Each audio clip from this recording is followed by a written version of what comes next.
pagi, bertemu kembali dengan Miss Monica dengan devotion kita pagi hari ini.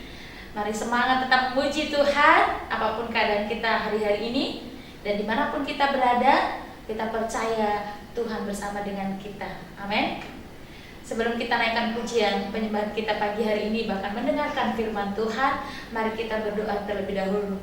Mari anak-anak semuanya berdoa, ambil sikap yang baik dan benar. Kita menghargai Tuhan Yesus yang memberikan kita hidup, nafas setiap waktu. Mari kita ucapkan syukur di hadapan Tuhan pagi hari ini. Mari kita berdoa bersama-sama.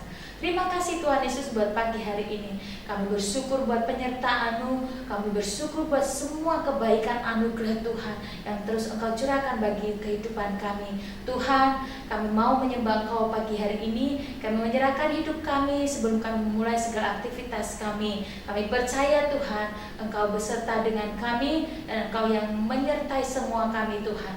Dan sebelum kami juga menerima pelajaran hari ini, Engkau terlebih dahulu Tuhan Yesus memberikan kami hikmat, kebijaksanaan untuk kami boleh Tuhan mengikuti pelajaran hari ini dengan baik. Dan kami boleh Tuhan Yesus boleh diberkati melalui juga firman-Mu yang akan kami dengarkan pagi hari ini. Dalam nama Yesus kami siap memuji Tuhan, kami siap mendengarkan firman Tuhan. Haleluya, amin. Ada anak-anak naikkan bersama-sama pujian ini, yaitu hanya Tuhan yang mengenal setiap isi hati kita. Bahkan Tuhan sendiri yang juga memberikan kita kehidupan, dan kita harus mengikuti apa yang menjadi panggilan Tuhan dalam hidup kita. Kita tetap setia sampai akhir.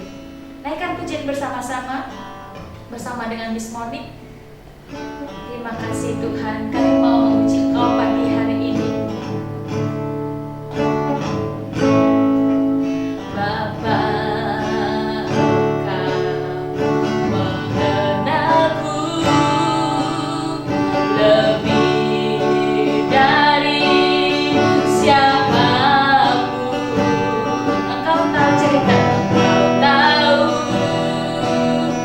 Ceritaku dan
pagi hari ini. Berkati anak-anak-Mu dimanapun berada, kami percaya Tuhan Engkau beserta dengan mereka Tuhan. Tetap pegang hidup mereka Tuhan Yesus, karena mereka adalah milik Tuhan Yesus, bukan milik siapa-siapa Tuhan. Kami percaya Tuhan, anak-anak Tuhan, berkati anak-anak kami, sekolah Kristen Terang Bangsa, siswa-siswi kami Tuhan, dimanapun mereka berada, diberkati Tuhan di dalam nama Tuhan Yesus. Tuhan Yesus, sebentar kami akan menerima kebenaran firman Tuhan. Bila kebenaran-Mu itu Tuhan Yesus mengubahkan hidup kami, dan kami percaya Tuhan, Tuhan terus menuntun hidup kami Tuhan, sehingga kami melakukan yang benar di hadapan Tuhan. Terima kasih Yesus, terima kasih Tuhan Yesus. Kami siap menerima teguran kebenaran firman Tuhan pagi hari ini, dan kami percaya Tuhan beserta dengan kami. Terima kasih Tuhan, terima kasih Yesus. Di dalam nama Tuhan Yesus kami terima berkat firman Tuhan pagi hari ini. Haleluya, amin. Ya, sebelum kita mendengar firman Tuhan, kita berdoa ya. Tuhan Yesus, terima kasih Tuhan buat setiap anugerah kebaikan-Mu buat setiap kami ya Tuhan. Dan sebentar jika kami anak-anak-Mu ya Tuhan mau mendengarkan firman-Mu, Engkau yang beri mereka hikmat Tuhan untuk dapat mengerti dan menangkap setiap firman yang akan dibagikan Tuhan. Dan biarkan mereka Tuhan menjadi anak yang mempunyai tanah yang subur Tuhan, dan mau melakukan firman ini juga Tuhan. Terima kasih ya Tuhan, terima kasih Tuhan. Di dalam nama Yesus, amin. Shalom adik-adik. Perkenalkan, nama kakak Kak Devina. Hari ini Kak Devina akan sharing tentang bertumbuh di dalam Kristus. Apa sih Kak yang dimaksud bertumbuh dalam Kristus? Apakah dengan baca Alkitab, dengan berdoa, dengan rajin beribadah? Apa itu yang dimaksud dengan bertumbuh di dalam Kristus? Bukan itu yang dimaksud dalam bertumbuh dalam Kristus. Karena bertumbuh dalam Kristus itu ibarat seperti benih yang ditanam, lalu akan tumbuh dan akan menghasilkan buah yang sempurna. Sedangkan rajin beribadah, rajin berdoa, rajin baca Alkitab itu adalah salah satu bentuk tindakan untuk kita bertumbuh. Jadi, seperti ibaratnya pohon mangga adik-adik. Kalau kita mau nanam pohon mangga, kita perlu yang namanya benih. Ya, benih biji mangga kita tanam terlebih dahulu, kita kasih tanah yang baik, lalu kita kasih pupuk, kita siram, kita kasih sinar matahari, nanti pohonnya itu akan bertumbuh semakin besar, nanti akan menghasilkan buah mangga yang manis. Jadi dengan baca Alkitab, rajin berdoa, rajin beribadah, itu bukan berarti kita bertumbuh dalam Kristus. Karena bertumbuh di dalam Kristus itu cirinya adalah hidupnya berubah dan berbuah. Yuk sekali lagi ya, ciri orang yang bertumbuh dalam Kristus hidupnya apa? Berubah dan berbuah. Sebelum di dalam Tuhan, Kak, hidupku dulu sukanya mencontek. Lalu sekarang sudah tidak mencontek lagi. Dulu yang suka berkata-kata kasar, sekarang sudah tidak berkata-kata kasar, melainkan kata-kata yang memberkati. Dulu yang sukanya bantah orang tua, pembangkang, gak penurut, keras kepala, sekarang jadi anak yang penurut, jadi anak yang patuh, jadi anak yang taat. Jadi ciri bertumbuh dalam Kristus itu adalah hidupnya berubah dan berbuah. Lalu bagaimana Kak caranya untuk kita bisa bertumbuh dalam Kristus? Yang pertama, kita harus yang namanya berakar dengan Kristus. Berakar dengan Kristus itu pertama-tama kita harus yang namanya mengalami lahir baru terlebih dahulu. Kita lahir baru, kita terima Yesus sebagai juru selamat dalam hidup kita. Lalu yang kedua, kita mau belajar mengenal siapa Yesus.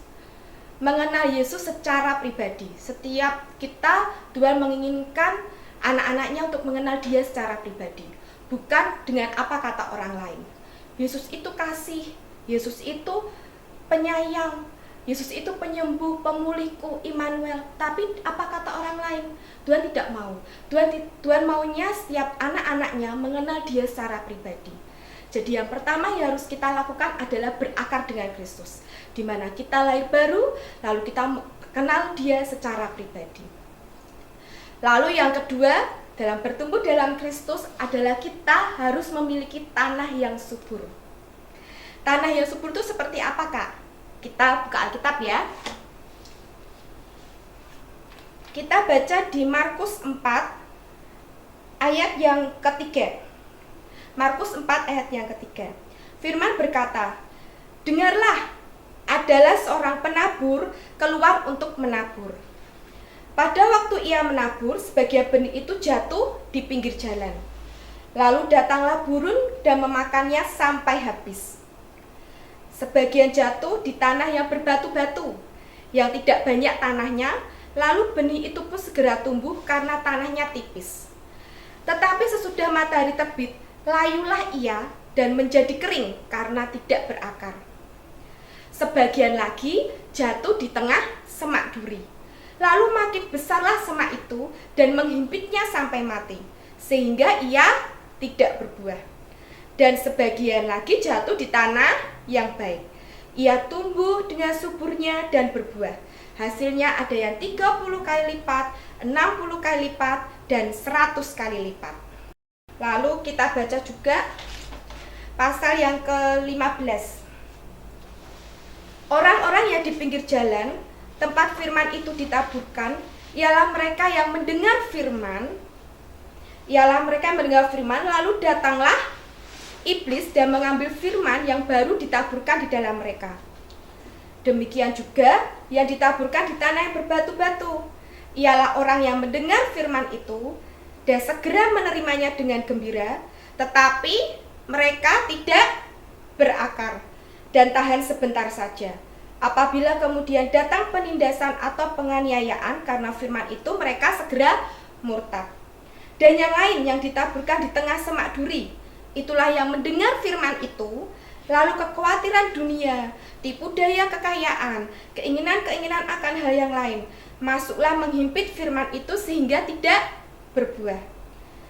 Dan yang terakhir yang ditaburkan di tanah yang baik, ialah orang yang mendengar dan menyambut firman itu, lalu berbuah, ada yang 30 kali lipat, ada yang 60 kali lipat, dan ada yang 100 kali lipat. Jadi adik-adik, tadi kita bisa baca dari firman Tuhan, di mana mendengar saja itu tidak cukup. Di mana mendengar saja tapi kita tidak berakar juga tidak cukup. Tuhan menginginkan kita untuk berakar dan bertumbuh dan berbuah dengan Tuhan. Dan tanah yang subur itu berarti adalah seperti hati yang mau dibentuk. Apa? Tanah yang subur adalah hati yang mau dibentuk. Karena tidak ada yang namanya pertumbuhan kalau tidak ada yang namanya pembentukan. Tidak mudah, namanya dibentuk itu tidak mudah adik-adik. Tidak gampang karena itu bertentangan dengan dunia. Kalau kita disakiti, dunia berkata apa? Balas. Kalau kita ditampar pipi kiri, dunia berkata apa? Tampar pipi kanan, ya kan? Tapi kalau firman berkata apa? Ketika kita disakiti, firman berkata apa? Kasihi, mengampuni. Kita ditampar pipi kiri, firman berkata beri pipi kanan. Bertentangan dengan dunia, itu enggak mudah. Itu enggak gampang, dibentuk itu enggak mudah, rasanya sakit ya, karena itu mengikis daging kita dikikis itu sakit, enggak enak kak, enggak enak iya, sakit iya, tapi Tuhan ingin setiap kita anak-anaknya mau punya hati yang dibentuk. Tapi tidak hanya sekedar hanya mau saja, tapi kita juga mau taat dalam melakukannya. Kalau mau saja, kita juga tidak bisa bertumbuh dan berbuah. Kita ketika Tuhan berkata, ayo sekarang belajar yang namanya mengasihi. Kalau ada yang menyakiti, kasihi, ampuni. Ayo belajar jangan menyontek. Kita hanya berkata, ya Tuhan aku mau. Tapi kita tidak mau melakukannya. Itu sama saja nol adik-adik. Karena iman tanpa perbuatan adalah mati. Adik-adik harus melakukannya juga. Meskipun itu nggak gampang, meskipun itu sakit, tapi adik-adik harus mau melakukannya. Contohnya, dulu adik-adik suka berkata kasar. Terus Tuhan berkata, stop, jangan berkata kasar lagi. Mulai dengan kata-kata yang memberkati. Susah, kak susah. Ya tahu susah, tapi Tuhan suka yang namanya sebuah proses. Bukan instan ya, berubah itu bukan instan. Seperti Power Rangers 1, 2, 3, berubah. Enggak, berubah itu perlu yang namanya proses. Dan Tuhan sangat menghargai yang namanya proses. Yang penting adik-adik mau melakukannya. yang dulunya berkata kasar, yang biasanya misal sehari 5 aku ngucapin kata kasar Kak hari ini sudah 5 kali, tapi aku mau berubah, aku mau melakukan, aku mau taat. Lalu sekian harinya mulai berkurang, jadi sehari 3 kali berkata-kata kasar. Nggak apa-apa, itu yang namanya proses. Nanti adik-adik mulai aku mau taat. Keesokan harinya sekian hari lagi mulai deh perlahan-lahan adik-adik mulai tidak berkata kasar lagi. Setelah itu adik-adik mulai berkata-kata berkat. Itu yang namanya berubah. Itu yang namanya punya hati yang mau dibentuk dan taat. Misalnya lagi adik-adik sudah terlibat dalam nonton film porno, nggak bener, tapi aku mau berubah gitu kan, nggak mudah. Itu pasti adik-adik pasti sudah ketagihan, nggak mudah. Tapi yang penting adik-adik apa? Mau. Nanti Tuhan yang akan memampukan. Kita nggak mampu, tapi Tuhan yang akan memampukan. Yang penting kita mau dan kita mau melakukannya. Lalu sekian hari kemudian, aduh masih jatuh Kak, nggak apa-apa. Semangat, proses. Tapi adik-adik mulai berkurang frekuensi nontonnya. Nanti lama-kelamaan adik-adik akan mulai hilang dari keterikatan nonton porno. Adik-adik akan bebas, adik-adik akan, wah sekarang aku sudah tidak nonton lagi, puji Tuhan. Sekarang nontonnya film-film yang memberkati, ya kan, film-film rohani atau apa bisa. Jadi adik-adik ada yang namanya perubahan. Yang penting apa? Hati yang mau dibentuk dan taat. Tuhan sangat merindukan setiap anak-anaknya hidupnya berbuah. Karena nanti yang mencicipi buahnya itu bukan kita, tapi orang sekeliling kita yang akan mencicipi buah kita. Dan biarkan hidup kita jadi berkat buat sekeliling kita. Ketika orang lain mencicipi buah kita, oh rasanya manis, dan orang itu akan diberkati lewat hidup kita. Dan biarkan hidup kita bisa jadi saluran berkat buat orang lain. Amin. Jadi adik-adik tempat ini, yuk belajar yang namanya berakar kuat dengan Yesus. Kenali dia secara pribadi, lalu mulai punya tanah yang subur, hati yang mau dibentuk, lalu taat melakukannya. Nanti adik-adik step by step, day by day akan mengalami perubahan dalam hidup. 2 tahun kemudian, 3 tahun, 5 tahun kemudian, adik-adik akan berubah menjadi sosok pribadi, ya betul-betul menjadi terang, garam dunia, jadi berkat, buah yang manis keliling, orang akan mencicipi buah manis dalam hidup adik-adik semua. Amin. Yuk, sekarang kakak mau ajak kita semua berdoa ya. Tuhan Yesus, terima kasih Tuhan buat firman-Mu hari ini ya Tuhan. Biarkan anak-anak-Mu ya Tuhan belajar mulai hari ini Tuhan untuk yang namanya taat Tuhan, yang namanya punya hati yang mau diubahkan Tuhan. Biarkan tidak ada keras kepala lagi, tidak ada kesombongan, iri hati semuanya Tuhan, Kau yang ubahkan mereka. Biarkan mereka mengalami proses-Mu Tuhan, day by day Tuhan. Setiap harinya mereka mengalami proses-Mu. Dan suatu saat hidupnya akan berubah dan berbuah yang manis Tuhan. Kau sertai setiap anak-anak-Mu yang ada Tuhan, Kau yang mampukan mereka. Mereka tahu mereka nggak mampu Tuhan, tapi Engkau yang mampukan mereka. Yang penting mereka mau dan melakukannya Tuhan. Kau sertai setiap anak-anak-Mu Roh Kudus, Engkau yang tolong setiap mereka. Engkau yang jadi penolong buat mereka. Engkau yang jadi penghibur buat mereka. Terima kasih ya Tuhan, terima kasih Tuhan. Kami serahkan Tuhan anak-anak-Mu Tuhan yang mendengar firman-Mu hari ini Tuhan dalam tangan-Mu Tuhan. Kau jadikan mereka Tuhan hidupnya penuh dengan berkat. Jadikan mereka hidupnya bertumbuh dengan Kristus dan jadi berkat buat banyak orang Tuhan. Jadi terang dan garam dunia Tuhan. Terima kasih Tuhan, terima kasih ya Tuhan. Kami serahkan Tuhan hari ini dalam tangan-Mu ya Tuhan. Di dalam nama Yesus kami sudah berdoa. Amin.